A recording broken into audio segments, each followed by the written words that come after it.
સૌરાષ્ટ્ર યુનિવર્સિટીના BCAના ચોથા સેમેસ્ટરની પરીક્ષા છેલ્લા 4 દિવસથી ચાલે છે.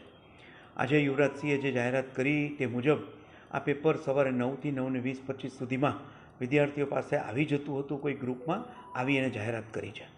સૌરાષ્ટ્ર યુનિવર્સિટીને આ ગ્રુપની અંદર જુદી જુદી કોલેજના વિદ્યાર્થીઓ હોય, એમાં કોઈ એક વિદ્યાર્થીનું નામ TNR એવું લખેલું છે, જેના કારણે એવું લાગતું હોય કે આ વિદ્યાર્થી TNR કોલેજનો હશે.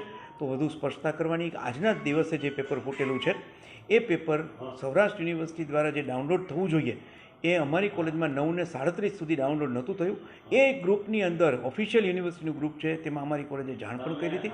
જ્યારે આ પેપર 9:20 લીક થયું છે, એટલે કોઈ કોલેજ ઉપર આંગળી ચીંધવાનો પ્રશ્ન નથી. પણ હું એવું માનું છું કે સૌરાષ્ટ્ર યુનિવર્સિટીએ આ સંદર્ભે તાત્કાલિક ફરિયાદ નોંધાવી જોઈએ, સાયબર ક્રાઇમમાં ફરિયાદ નોંધાવી જોઈએ અને આનો હકીકત કોણ શું છે તે બહાર આવે એની માટે તમામ પ્રયાસો કરવા જોઈએ. મને એમ લાગે છે કે આ વખતે વધુ સરળ છે, ઇલેક્ટ્રોનિક મીડિયામાં આવેલું છે, સાયબર ક્રાઇમ પાસે વાત મુકાય તો તરત જ આ વાતનો ખ્યાલ આવી શકે એવું છે. એટલે આ વખતે મને એવું લાગે છે કે એના મૂળ સુધી પહોંચી શકાશે.